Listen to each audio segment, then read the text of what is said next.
पूरा जिस्म लर्ज रहा था, तो लोग उसको डायरेक्टर समझ रहा था कि मैं एक्टिंग कर रहा हूँ, तो वो मेरा बड़ा प्लस पॉइंट बना। तो मेरे साथ हीरोइन थी मारिया बास थी। जब उनको बताया गया कि ये स्टेज का लड़का है, उसको आपके साथ फेयर में लिया है, तो उसने काम करने से इनकार कर दिया। तो जब मैं एंटर रिहर्सल के लिए हुआ तो वो मुझे गालियां देना शुरू हो गए कि वो इसके साथ तुम हीरो और कपड़े देखो तुमने कौन से पहने हुए हैं। जब जाहिलियत मगरूर हो जाए ना तो फिर कुछ नहीं हो सकता। किसी आर्टिस्ट को तो 1 रुपया नहीं दिया। मैं चैलेंज करता हूँ खान साहब को, पूरी पीटीआई की गवर्नमेंट को, कोई किसी साबित तो कर दे किसी एक आर्टिस्ट को पैसा दिया। वो अरब रुपया आर्टिस्टों की कब्र पे लगना है या कफन लेके देना है। ऐलान कर दें कि कोई आर्टिस्ट मरेगा उसको कफन पे लगना है, जिंदा होते हुए नहीं दिया जा सकता। अमानुल्लाह साहब अभी पिछले दिनों फौत हो गए हैं, तो उनके वो हम ड्रामा कर रहे थे, तो हम कैसे ड्रामा कर रहे थे ये हम ही सोच सकते हैं। कौन नंबर इन 1 चारों 2 में 3? नासिर चिन्योटी ज्यादा अच्छा है एक्टर। एज ए हस्बैंड यार ए गल रहन दियो है। एज ए हस्बैंड शायद मैं कोई इतना अच्छा नहीं रहा। खुद ही को कर बुलंद इतना कि हर तकदीर से पहले खुदा बंदे से खुद पूछे बता तेरी रजा क्या है।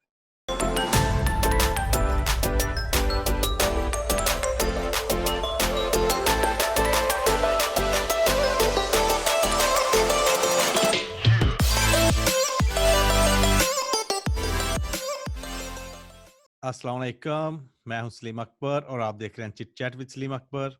आज जो गेस्ट हमारे साथ हैं ये स्टेज और थिएटर का बहुत बड़ा नाम है। तकरीबन 28 साल से ये स्टेज के ऊपर काम कर रहे हैं और लोगों में खुशियां बखेर रहे हैं। आइए इनसे बात करते हैं और इनकी लाइफ और लाइफ जर्नी के बारे में जानने की कोशिश करते हैं। जनाब शाजिम मिर्जा जी। शाजिम भाई अस्सलाम वालेकुम और थैंक यू वेरी मच जनाब, आपने हमें टाइम दिया। जी वालेकुम सलाम सलीम भाई, थैंक यू। आपकी जरा नवाजी है कि आपने मुझे इस काबिल समझा। नहीं जी माशाल्लाह, हम लोग आपके ड्रामे बड़ी देर से देखते हैं आ रहे हैं। आप तकरीबन जी जी कोई 28 साल से माशाल्लाह इस फील्ड में हैं। बिल्कुल। तो जब जब आपने स्टार्ट किया था उस वक्त आपने सोचा था कि अल्लाह आपको इतनी शोहरत और इतनी इज्जत देगा? नहीं, बिल्कुल नहीं सोचा था, और मैंने कभी इस मुकाम पे अल्लाह ताला इतनी इज्जत देगा कभी ऐसा नहीं सोचा था। मैं तो एक छोटे से गांव में रहने वाला बच्चा था, तो असल में मुझे आर्मी में जाने का बहुत शौक था। तो जब पहली दफा हमारे गांव में, तब ब्लैक एंड व्हाइट टीवी होता था, वो आया, ड्रामे देखने शुरू किए, तो फिर मुझे भी एक्टिंग का शौक पड़ गया। मैंने तब सोचा कि मैं एक्टर बनूंगा, लेकिन ये नहीं मालूम था बिल्कुल कि अल्लाह पाक इतनी इज्जत दे देगा। मैं तो एक सोचा था कि नॉर्मल एक्टर तो जरूर बन जाऊंगा, एक गांव का लड़का हूँ, इतना ज्यादा पढ़ा लिखा भी नहीं मैं। तो अल्लाह ताला ने सोच से ज्यादा इज्जत दी। मैं जब फर्स्ट टाइम लाहौर आया था, तो वो जो एक पेंडू लड़का फिल्मों में ड्रामों में दिखाते हैं, तो वो एक सच है। वो बिल्कुल मुझे अपना बचपन याद आ जाता है कि मुझे बिल्कुल नहीं पता होता था कि ट्राउजर के ऊपर शर्ट पहनी जाती है। मुझे यही था कि शलवार कमीज वाली कमीज ही पहनी जाती है। तो वही कमीज पहन के, ज्यादा रंगों वाली पैंट पहन के, और मोढे पे कपड़ा रख के, तेल लगा के, सुरमा लगा के मैं लाहौर आया था, और दूर से ही गाड़ी देख के डर जाता था। तो ये फर्स्ट टाइम एंट्री थी। जब लाहौर आया तो बड़ा डरते डरते हर चीज घूम फिर रहा था, देख रहा था। तो अल्लाह पाक ने इतनी रहमत की कि अमेरिका, कनाडा, इंग्लैंड, यूरोप, जितने भी आधी दुनिया घूम ली उसकी रहमत से। तो ये तो कभी सोचा भी नहीं था ऐसा। आपके यूके में बहुत काम किया मैंने, एज ए आर्टिस्ट भी काम किया है, writer, director, as a producer काफी ड्रामे लेके आया हूँ। तो यूके से बड़ी मोहब्बत है मुझे, यूके के लोगों से बड़ी मोहब्बत है। तो 3-4 साल हो गए हैं, मैं कोई अपनी मसरूफियात की वजह से नहीं आ सका, तो बड़ा उदास हूँ मैं यूके के लोगों से, आप लोगों से। इंशाल्लाह जी, आप जब आएंगे तो इस दफा आपसे मुलाकात भी होगी इंशाल्लाह। अच्छा, तो आपने जब स्टार्ट किया अपना स्टेज के ऊपर, तो आपने गुजरांवाला से स्टार्ट किया या दूसरे छोटे शहरों से भी आप कर रहे थे या आप सीधा लाहौर ही चले गए? जी नहीं, पहला ड्रामा मैंने गुजरांवाला में ही किया, शक्ल मोमना। तो उस वक्त मेरी एज होगी कोई 20-25 के दरमियान, 20 के करीब होगी।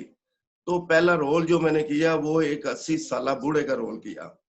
तो मजे की बात यह है कि फर्स्ट टाइम स्टेज पे गया तो एक डर खौफ जो होता है पब्लिक का, फर्स्ट टाइम उनके सामने पब्लिक के जाना। तो उस रोल में ये था कि एक बुजुर्ग है जिहड़ी बचपन से ही उसकी बेटी गुम गई है, तो उसको ढूँढता फिर रहा है गली-गली, घर-घर, शहर-शहर आज तक। तो वो उसमें दुबला-पतला हो गया है, बूढ़ा कमज़ोर सा एक बुजुर्ग है।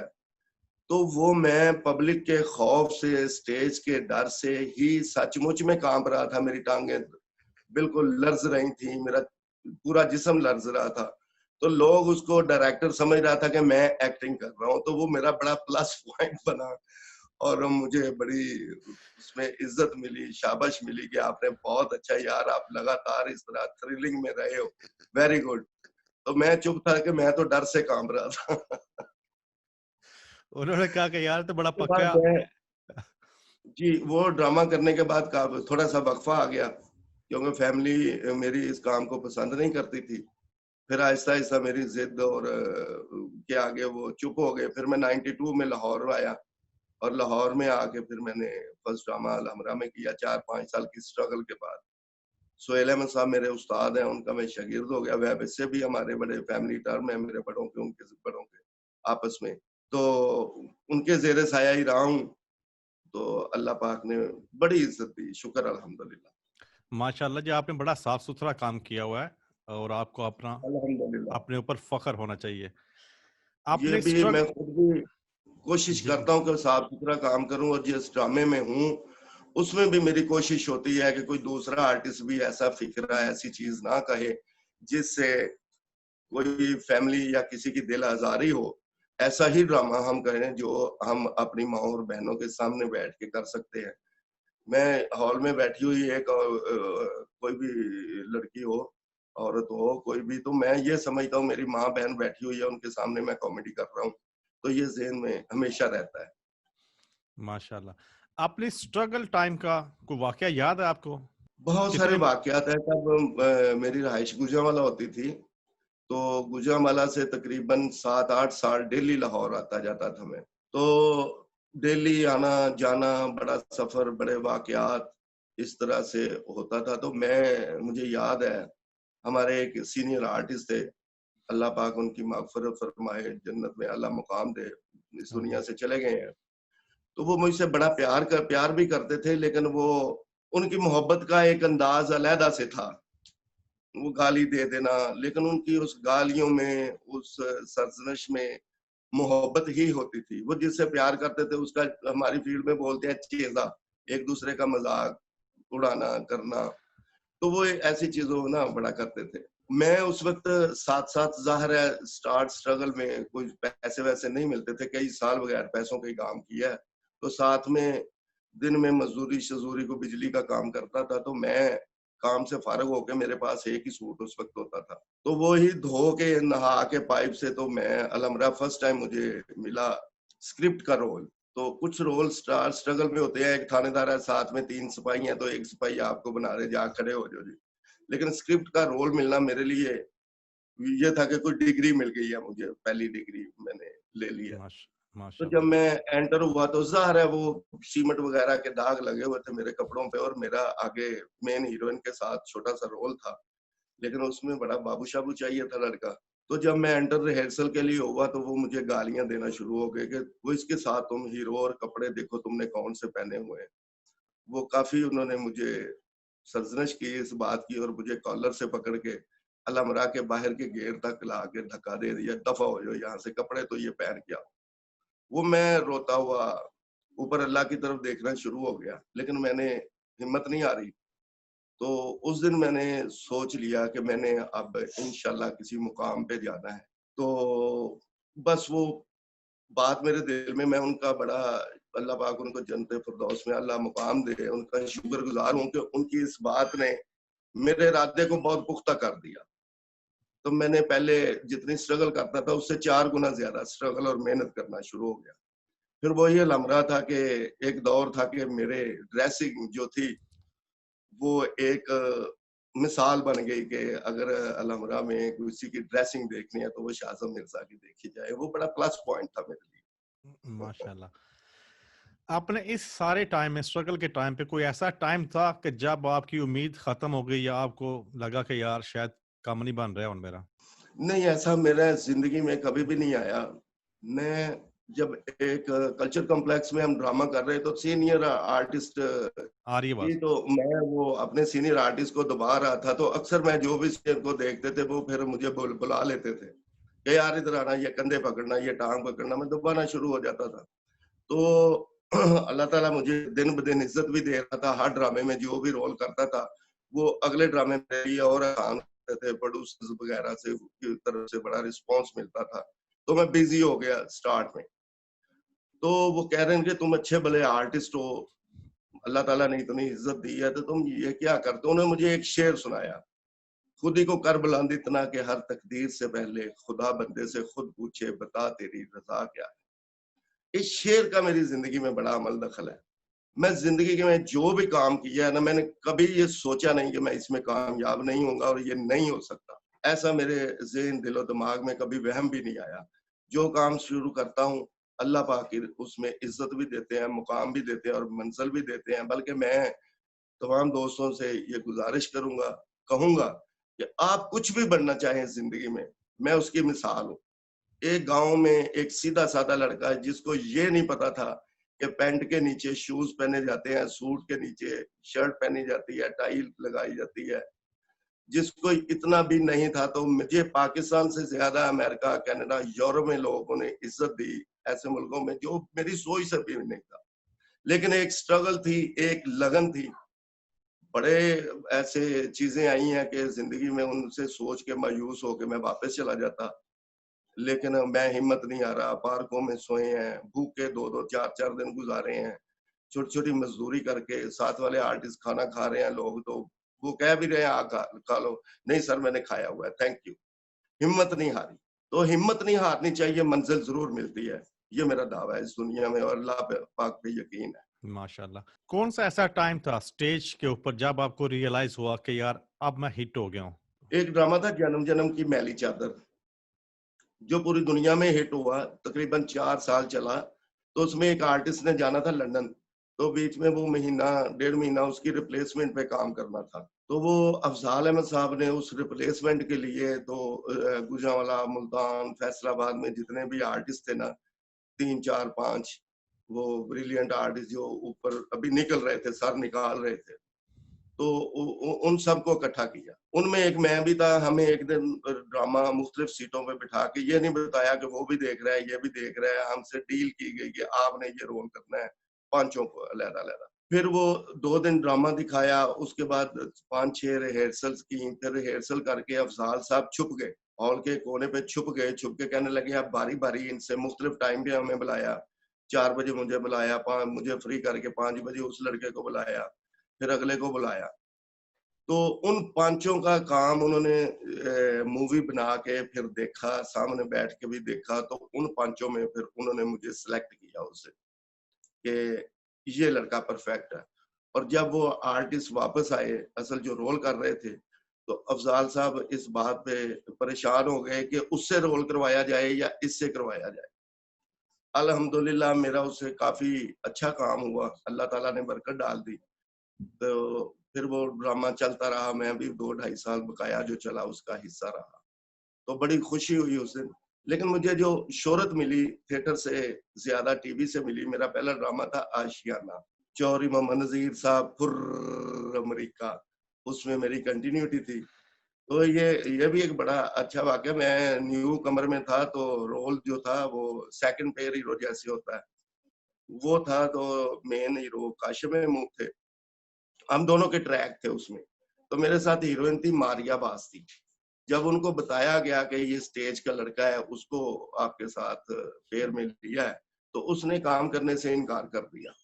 वो डायरेक्टर भी, प्रोड्यूसर भी बड़े परेशान हुए। तो वो कहने लगे यार उसने इनकार कर दिया लेकिन हम बज़िद हैं कि वो आपसे ही करवाया जाए क्योंकि आप परफेक्ट हैं उस रोल के लिए। उन्होंने सोचा होगा। लेकिन मैंने कभी भी ऐसा नहीं सोचा कि मैं परफेक्ट हो गया हूँ, मैं हिट हो गया हूँ। मेरे ज़हन में आज भी ऐसा ही है कि मैं एक स्टूडेंट हूँ, अब बहुत सारा काम सीखना है और बहुत सारा काम करना है। तो उन्होंने मनाया, उन्होंने मारिया साहिबा को कहा कि आप एक रिकॉर्डिंग उस लड़के के साथ कर लें। सेकंड डे आप चाहेंगी तो जौन-सा स्टार कहेंगी हम वो ले आएँगे। आप एक दिन तो पहले दिन जब उनके साथ मैंने पहला सीन किया तो उसके बाद उन्होंने कहा ठीक है परफेक्ट है ये लड़का। और फिर जब वो सीरियल चला तो मुझे स्पेशली मारिया साहिबा ने कॉल करके मुझे कहा कि मुबारक हो आपको, मैं जिस बाजार जिस गली से गुजरते हूँ, मुझे आपके नाम से लोग आवाजें लगाते हैं खुर्रम अमरीका की वजह से। तो मुबारक, उस दिन मुझे बहुत खुशी हुई। माशाल्लाह जी, माशाल्लाह। स्टेज के ऊपर कोई ऐसे आर्टिस्ट हैं जिनके साथ आपकी केमिस्ट्री बहुत अच्छी है, या जिनके साथ आपको काम करके बहुत ज्यादा मजा आता है, या आपकी अपनी परफॉर्मेंस बहुत ज्यादा इंप्रूव हो जाती है? असल में अब थिएटर जो है ना वो बहुत चेंज हो गया है। जब मैं आया, हमें अल्लाह ताला ने इज़्ज़त दी, तब थिएटर बड़ा साफ-सुथरा थिएटर होता था। तब 700 सीट्स का हॉल है तो उसमें 500 जो थी वो फैमिलीज़ होती थी। यहाँ तक थिएटर पे इतना एतमाद किया जाता था कि फैमिलीज़ अपने मर्दों के बगैर भी ड्रामा देखने के लिए आ जाती थी। और ड्रामा देख के चली। ये बड़ी साफ-सुथरी तफरीह थी। तो जो उस वक़्त के आर्टिस्ट हैं ना मेरे साथ जो आए हुए जिन्होंने काम देखा है, सीखा है, स्ट्रगल की है, उनको उस काम का पता है। तो जब वो आपस में अब इस दौर में हम होते हैं तो ये सीन अच्छे हो जाते हैं, ड्रामा करना ईज़िली हो जाता है। क्योंकि उनकी केमिस्ट्री मिल रही होती है, उनको पता है किस हद तक बात करनी है, किस हद तक नहीं। तो आजकल जो आर्टिस्ट हैं इनसे डर बड़ा लगता है, काम करते हुए डरते हैं कि कोई पता नहीं किस टाइम वो मुँह से क्या लफ्ज़ निकाल दे, क्या फ़िक्रा निकाल दे। तो आजकल के नए आर्टिस्टों से तो बहुत डर लगता है। तो जो अपने कोलीग हैं, अपने बैच हमारे के हैं, उससे पहले के आर्टिस्ट हैं, उनके साथ काम करके बड़ा अच्छा लगता है और बड़ा ईज़ी फ़ील करते हैं। अभी आप क्या समझते हैं, ये थिएटर आपने जो जिस थिएटर की आप बात कर रहे हैं, हम लोगों ने भी वो देखा हुआ है आप लोगों का थिएटर। जी, अभी जो स्टैंडर्ड जो नीचे गया है, इसकी रिस्पॉन्सिबिलिटी किसके ऊपर है? इसका ज़िम्मेदार कोई एक शख्स नहीं है, ना वो किसी पे आप मलबा डालते हैं। असल में कोई चीज़ जो है वो ज़रूरत से ज़्यादा हो जाएगी ना तो उसकी कीमत गिर जाएगी। उसकी वो कैपेसिटी से ज़्यादा कोई भी चीज़ हो उसकी अहमियत नहीं रहती फिर। वो कैपेसिटी से कम हो तो ज़्यादा अहमियत होती है। लेकिन थिएटर्स इतने ज़्यादा हो गए, सबसे पहली तो बात ये है। उसका मौजूब है डांस। जब डांस आया है स्टेज पे तो काफ़ी वो लोग थिएटर इंडस्ट्री में एंटर हो गए जिनको थिएटर का बिल्कुल पता नहीं था। वो एज़ ए बिज़नेस इस थिएटर को उन्होंने जॉइन कर लिया। तो जिसके पास जितनी जगह थी ना थोड़ी बहुत भी 10 मरले, 5 मरले उसने सीटें लगा के वो स्टेज बना के थिएटर शुरू कर लिया है एज़ ए बिज़नेस। लेकिन उसको थिएटर की अलग-बेब का भी नहीं पता। तो थिएटर क्या है, ड्रामा क्या है, इसकी लैंग्वेज क्या है?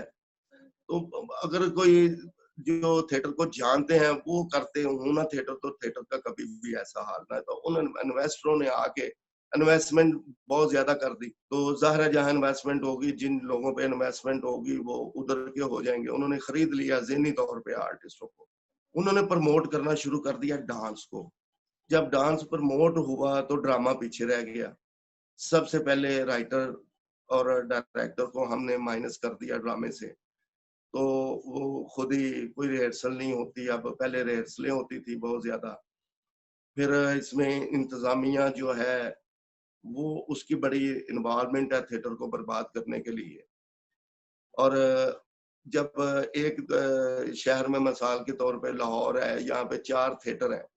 तो लाहौर में जब 14 थिएटर हो जाएँगे, तो वो फिर आर्टिस्ट भी कहाँ से आएँगे? फिर वो गली मोहल्लों में जो बच्चे जुगतें करते थे, उन्होंने सीडीज़ देखी, 10-20 जुगतें याद की, वो थिएटर पे आ गए। क्योंकि ज़रूरत थी, कमी थी, जो भी लड़का थोड़ा-सा करता था, उनको पता ही नहीं आजकल के स्टूडेंट्स को, आजकल के नए जो आर्टिस्ट हैं कि थिएटर है क्या? उनको समझाया ही नहीं गया। वो अपने सीनियर्स में बैठे ही नहीं, उनको रिहर्सल करने का पता ही नहीं, तो वो कैसे काम करेंगे? उनका कसूर नहीं। सबसे ज़्यादा कसूर इंतज़ामिया का है, उसके बाद थिएटर मालकान का है, उसके बाद प्रोड्यूसर आ जाते हैं, उसके बाद फिर आर्टिस्ट आते हैं। मैं लास्ट पे आर्टिस्ट हूँ, तो इन्हों सब ने मिलके बर्बाद किया है। तो रिस्पॉन्सिबिलिटी तो इंतज़ामिया की है, क्योंकि सकाफ़त जो है ये किसी भी मुल्क का चेहरा होती है, तो अपने चेहरे को बिगड़ने नहीं देना चाहिए। अपने चेहरे को साफ-सुथरा रखना चाहिए। इंतज़ामिया अगर चाहे तो आज 5 मिनट के अंदर वो थिएटर वापस आ सकता है, उनके एक लेटर से, एक हुक्म से। तो आप क्या समझते हैं कि जो एक्टर्स, इनके आपस में ऐसी यूनिटी क्यों नहीं है आप लोगों की, कि जिन्होंने जिस थिएटर से इतना नाम कमाया है, इतनी अच्छी परफॉर्मेंसेस दी हैं, ठीक है, इज्जत कमाई है, कि उसको वो सेव करते, इंस्टेड ऑफ दैट कि वो उधर से मूव होते जा रहे हैं और टीवी पे बहुत ज़्यादा आ गए हैं या थिएटर को उन्होंने छोड़ दिया उसके हाल के ऊपर?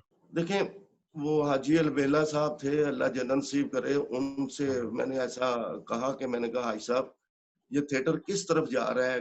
क्या बनेगा?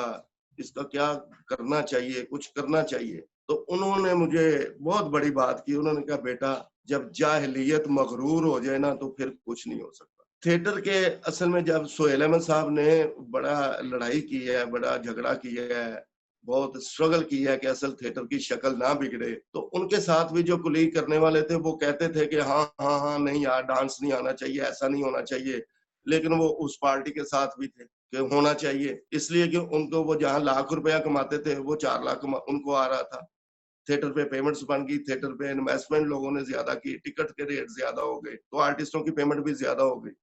तो वो ज़्यादा आर्टिस्ट जो है ना, उस दौर के भी, उन्होंने भी कल्चर को या थिएटर के लिए कोई कुर्बानी नहीं दी।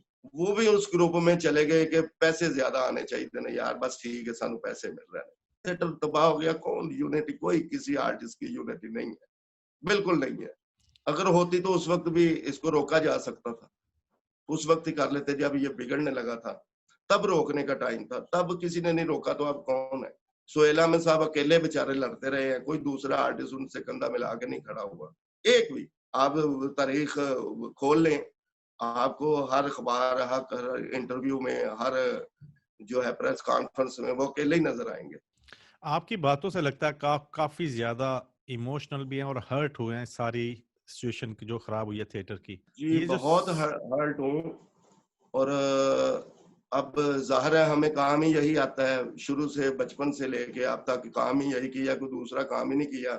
मैं तो इतना हर्ट हूँ कि मैं रोज़ाना दुआ करता हूँ अल्लाह पाक से कि कोई ऐसा बाइज़्ज़त काम मिल जाए जिससे मेरा घर चले, तो मेरा ख़्याल है कि वो लम्हा मेरा आखिरी होगा थिएटर के लिए। तो मैं इंशाल्लाह, मेरी कोशिश है कि बहुत जल्द छोड़ दूँ, खैराबाद कह दूँ और इंशाल्लाह टाइम आने वाला, बहुत जल्द खैराबाद कह देंगे, क्योंकि ये अब ठीक होने वाला नहीं है। बहुत शक्ल बिगड़ गई है। अब जो थिएटर हमने सीखा हुआ है, हमारे सामने उसका बेड़ा गर्क हो रहा होता है, तो हम रोक भी नहीं सकते, मजबूर इतने होते हैं, फिर वहाँ आप कैसे काम कर सकते हैं? आपके बनाए हुए किसी घर को कोई बर्बाद कर रहा हो, आपने कोई एक दरख्त लगाया है, तो उसके पत्ते कोई तोड़ रहा हो, उसके फूल तोड़ रहा हो, उसकी टहनियाँ तोड़ रहा हो, आप सामने देख रहे हो, तो आपको बहुत तकलीफ होगी।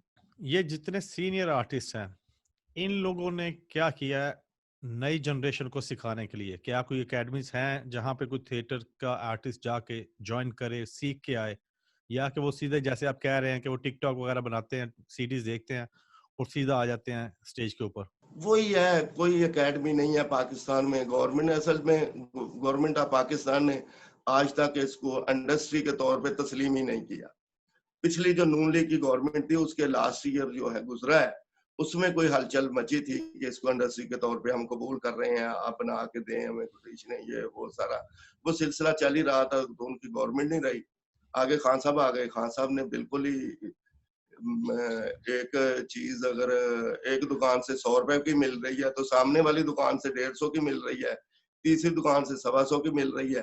किसी चीज के एक रेट वो नहीं उनसे कंट्रोल हो रहे, तो वो यहाँ क्या हमें टाइम उनसे क्या उम्मीद की जा सकती। ये स्टेज तो के कोई ऊपर आर्टिस्ट माइंड हुक्मरान आए जो इस चीज को समझे, अपनी सकाफत को समझे।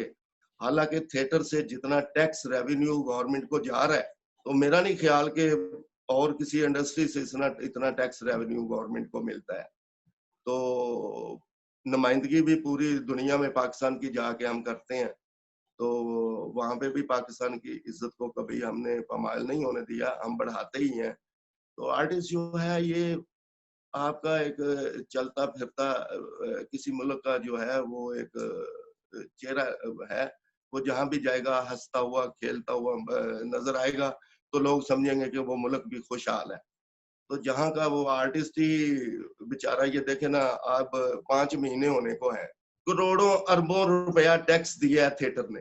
तो आज तक 5 महीने हो गए हैं जनाब इमरान खान साहब ने किसी एक आर्टिस्ट को 1 रुपया हेल्प नहीं मैं कहूँगा देनी चाहिए, उसका हक नहीं दिया 1 रुपए का। करोड़ों रुपया अलहमरा में आर्टिस्टों का फंड पड़ा है, पंजाब आर्ट्स काउंसिल के पास फंड पड़ा है। किसी जो हकदार है उस फंड का, किसी को एक नहीं मिला, 1 रुपया नहीं मिला। 5 महीने हो गए हैं, 3 दफा इन्होंने आर्टिस्टों से दरख्वास्तें ले ली हैं कि हमारी इमदाद की जाए, फॉर्म भेजे हैं कि ये फॉर्म फिल करके दें। तो तमाम आर्टिस्ट पंजाब के ने 3 दफा वो फॉर्म फिल करके भेजे हैं और किसी को एक 500 रुपया नहीं मिला। तो आप लोग उन मुल्कों में बैठे हैं, ये मिसालें सिर्फ उस मुल्कों की देते हैं कि यूरोप में ये हो गया, मैं यूरोप में ऐसा हूँ, वहां अमेरिका रहता था, ऐसा है, वैसा है। ये सिर्फ बातों की हद तक है। मेरी यूके में भी, कनाडा में भी, यूरोप में भी काफी दोस्तों से बात होती रहती है। वहां पे तो आर्टिस्टों के अलावा जो एक आम लाइफ बंदा जिंदगी गुजार रहा है, उनके बैंक में भी सुना है, उन्होंने बताया कि हर पहली तारीख को हमारे इतने हजार जो हैं वो यूरो आ जाते हैं, पाउंड आ जाते हैं, डॉलर आ जाते हैं, जहाँ पे जो करेंसी है। जो भी एक जॉबलेस बंदा हुआ, उन गवर्नमेंटों ने अपने हर बंदे को फैसिलिटीज किया है, पैसा दिया है ताकि वो रोटी से महरूम ना रहे, उनके बच्चे भूखे ना रहे। यहाँ तो आर्टिस्टों ने अपने जिस्मों पे लिखा भूखे मर गए, चौकों में आ गए हैं, सड़कों पे बैठ गए हैं, कपड़े फाड़ के बैठ गए हैं। घरों के आर्टिस्टों ने फ्रिजें बेच दी हैं, बाइक्स बेच दी हैं, वॉशिंग मशीन तक आर्टिस्टों की बिक गई है। और आधे से ज्यादा जो आर्टिस्ट हैं वो किराए के घरों में रहते हैं। उनके लोगों ने निकाल दिया घरों से, कोई अपने रिश्तेदार के घर में है, कोई किसी दोस्त के घर में बच्चे लेके बैठा हुआ है, किसी की माँ बीमार है तो उसके पास इलाज के लिए पैसा नहीं। तो कहाँ है वो फंड जो अलमरा में पड़े हैं, कहाँ है फंड जो गवर्नमेंट ने रखे, वो किन लोगों के लिए रखे हुए हैं? किसी आर्टिस्ट को तो 1 रुपया नहीं दिया। मैं चैलेंज करता हूँ खान साहब को, पूरी पीटीआई की गवर्नमेंट को, कोई किसी साबित तो कर दे किसी एक आर्टिस्ट को पैसा दिया हो। किसकी हेल्प कर, क्यों लेते हैं ये टैक्स, किस लिए लेते हैं? डेफिनेटली बहुत आपने ये मायूस किया है ये पीटीआई की गवर्नमेंट ने, इंतहा से ज्यादा। हमारा फंड पड़ा है, अभी इन्होंने ऐलान कर दिया जी 1 अरब रुपया कर दिया है। वो अरब रुपया आर्टिस्टों की कबर पे लगना है या कफन लेके देना है? ऐलान कर दें कि कोई आर्टिस्ट मरेगा उसको कफन पे लगना है जी, जिंदा होते हुए नहीं दिया जा सकता। वो कहाँ है अरब रुपया? बजट में इन्होंने 1 अरब रुपया दिया है, तो 5-10 करोड़ रुपया आर्टिस्टों में बांटते हुए ये मर जाएंगे।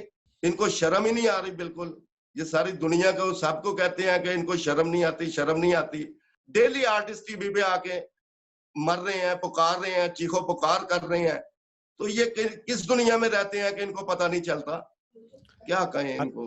चले अल्लाह बड़ी से उम्मीद करते हैं जनाब के ये मुश्किलात जो हैं आपकी वो बहुत जल्दी ख़त्म हो और आमीन। गवर्नमेंट कुछ ना कुछ करे।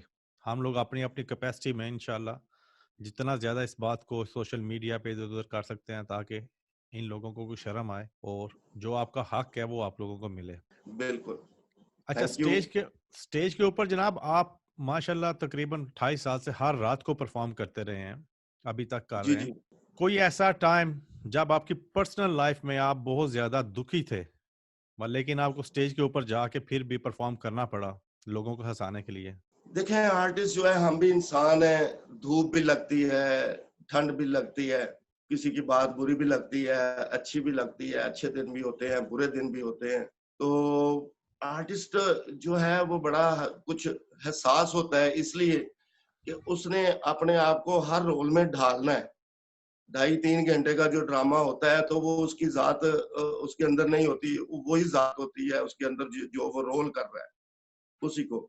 तो इस इन चीज़ों की वजह से वो एहसास इसलिए होता है कि उसकी छोटी-छोटी बात को उसने नोट करके अपने अंदर ढालना है, उसको लेके आना है। बड़े-बड़े मैं अब मेरे वालिद साहब की डेथ हो गई थी, तो मैं ड्रामा कर रहा था जब मुझे पता चला कि उनकी हालत जो है वो बिल्कुल, भाई का फ़ोन आया कि इस तरह से है, कोई उम्मीद नहीं है।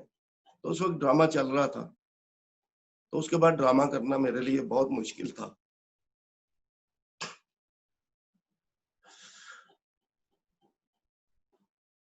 जब मैं घर पहुँचा तो फ़ोन आया कि वो रुखसत हो गए हैं इस दुनिया से। वो लम्हा बहुत मैं नहीं भूल सकता, अपने बाप को नहीं भूल सकता। जब से वो इस दुनिया से चले गए हैं, तो लगता है कि सर पे छत नहीं रही। किसी मैदान में रह रहे हैं, हर चीज़ कागज़ी सी लगनी शुरू हो गई कि हर चीज़ ने ख़त्म हो जाना है। वैसे भी तो ऐसी चीज़ें होती हैं घर में, कोई प्रॉब्लम, कोई टेंशन बहुत बड़ी होती है, कोई दोस्त ऐसा होता है जो दुनिया से चला गया। वो हम परफ़ॉर्म कर रहे होते हैं, किसी हादसे का पता चलता है। अमानुल्लाह साहब अभी पिछले दिनों फौत हो गए हैं। अल्लाह पाक उनकी मग़फ़िरत फ़रमाए। आमीन। तो उनके वो हम ड्रामा कर रहे थे, तो हम कैसे ड्रामा कर रहे थे ये हम ही सोच सकते हैं। तो आर्टिस्ट ऐसे भी थे जिनमें परफ़ॉर्म करते हुए वो साथ परफ़ॉर्म कर रहे थे और साथ में रो रहे थे। पर्दे के पीछे आँसू पूछ के स्टेज पे हँसा के फिर पीछे एक-दूसरे के गले लग के रो रहे थे। लेकिन स्टेज पे जाके वो अपने रोल के मुताबिक काम कर रहे थे। तो काफ़ी दफ़ा ऐसी चीज़ें हो जाती हैं, आ जाती हैं जिनको पर्दे के पीछे हम हो रहे होते हैं और पर्दे के आगे हम परफ़ॉर्म। तो पर्दे के पीछे कुछ होता है, पर्दे के आगे कुछ होता है, तो बस इसी तरह चलता है ये, काम ऐसा है। अच्छा शाहज़ेब भाई 2-4 कुछ छोटे-छोटे रैपिड फायर क्वेश्चन है। अगर आपको चूज़ करना पड़े कि आपको कौन ज़्यादा पसंद था बिटवीन सुहेल अहमद साहब और मस्ताना साहब? मैं फॉलोवर जो हूँ वो सुहेल अहमद साहब का हूँ, मेरे उस्ताद भी हैं। तो मस्ताना साहब की एक अपनी मिसाल थी। बहुत बड़े आर्टिस्ट थे वो भी। मुश्किल हो जाएगा दोनों में चूज़ करना। लेकिन मैं फॉलोवर सुहेल अहमद साहब का हूँ। अभी अगर आपको एक्टिंग एबिलिटी के हिसाब से इन 4 एक्टर्स को रैंक करना पड़े, इफ्तिखार ठाकुर, नसीम विक्की, ज़फ़री खां और नासिर चनियोटी। आपके हिसाब से जी। एक्टर कौन अच्छा है इन चारों में से? कौन नंबर इन 1, चारों 2, में 3 नासिर चनियोटी ज़्यादा अच्छा है एक्टर है। वो रोल को ज़्यादा अच्छे तरीके से करते हैं? हाँ, वो एक्टिंग के लिहाज से अगर मुख्तलिफ रोल दिए जाएँ तो उनमें नासिर चनियोटी ज़्यादा इनमें अच्छा है। अगर आपको अपने आप को आउट ऑफ 10 रेट करना हो, तो अपने आप को कितने नंबर देंगे एज़ ए सन? कि आप बेटा कितना अच्छा है? मैं बेटा कितना अच्छा हूँ ये तो मेरे माँ-बाप ही बता सकते हैं। ये मैं तो अच्छा बनने की हमेशा कोशिश में रहता हूँ और अल्लाह पाक से दुआ करता हूँ कि मुझे एक ऐसा अगर कोई कमी भी है तो ऐसा बेटा बना दे कि मेरे माँ-बाप की दुआ मुझे मिल जाए। बाप तो नहीं रहा है इस दुनिया में, कोशिश करता हूँ, वालिदा हैं, तो उनका मैं सबसे अच्छा बेटा साबित हूँ, इस कोशिश में रहता हूँ। एज़ ए फादर अपने आप को कितने नंबर देंगे आप? ये भी एज़ ए फादर मैं कोशिश करता हूँ कि मैं दुनिया का सबसे अच्छा बाप हूँ अपने बच्चों का। इस कोशिश में रहता हूँ हमेशा। नंबर तो अभी नहीं दे सकता। As a husband? As a husband अरे! ए गल रहन दियो हैं। एज़ ए हस्बैंड शायद मैं कोई इतना अच्छा नहीं रहा। इसलिए कि हम शोबिज़ के लोग हैं, तो मेरी वाइफ़ मुझसे ज़्यादा बहुत ज़्यादा पढ़ी-लिखी हैं माशाल्लाह, उनकी फैमिली बड़ी स्ट्रॉन्ग थी मुझसे ज़्यादा। तो हर जो लड़की आती है उसके अपने ख़्वाब-ख़्याल होते हैं। लेकिन आम लाइफ़ इंसानों की और हम जो थिएटर पे काम करते हैं, हमारी लाइफ़ में ना बड़ा डिफ़रेंस है। तो इस वजह से कभी-कभार कुछ वो सैटिस्फाई मुझसे नहीं रहती और कोई ऐसी बात नहीं है। माशाल्लाह मैं बहुत खुश हूँ और कोशिश करता हूँ उनको भी खुश रखूँ। आप बोले कि कोशिश जारी होते भी हैं। शाहज़ेब भाई कोई यंगस्टर्स को आप क्या मशवरा देना चाहेंगे?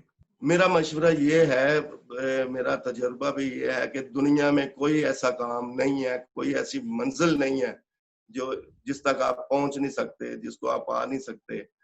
हर चीज़ अल्लाह ताला ने इंसान को बड़ी ताकत दी है, लेकिन मेहनत और लगन होगी, आप जो चाहेंगे, जिस मंज़िल को चूज़ करेंगे, उस पे आप ज़रूर पहुँचेंगे।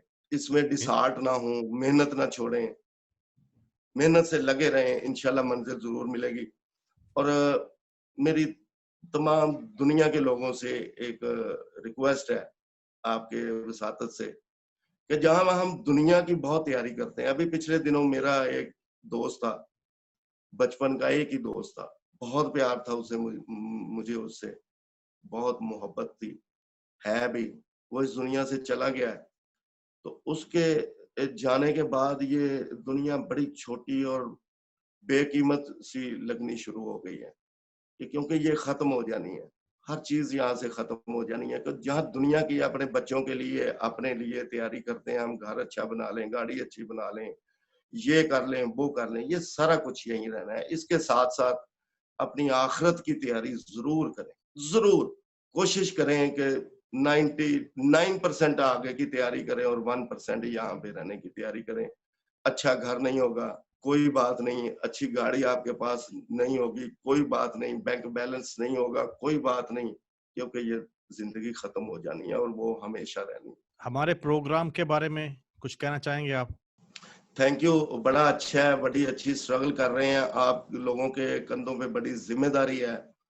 आप आने हर मसले पे लोगों को एजुकेट कर सकते हैं, एक अच्छा मैसेज दे सकते हैं और बड़ा मुश्किल काम है ये।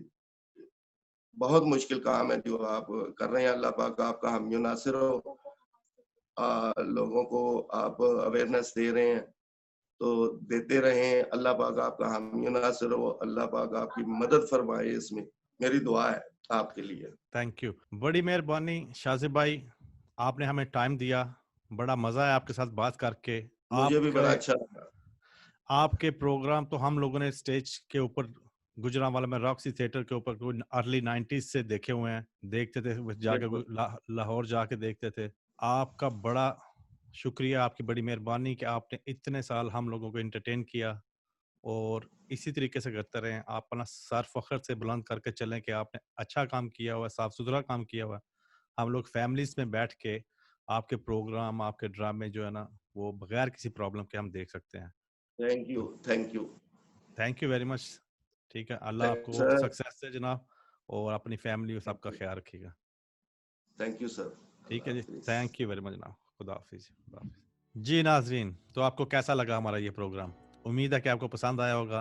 Please like and subscribe our channel और अपनी फीडबैक से हमें ज़रूर आगाह करें ताकि हम इसको बेहतर से बेहतर तरीके से कर सकें। Until next time, with a new guest, with a new story. Allah Hafiz.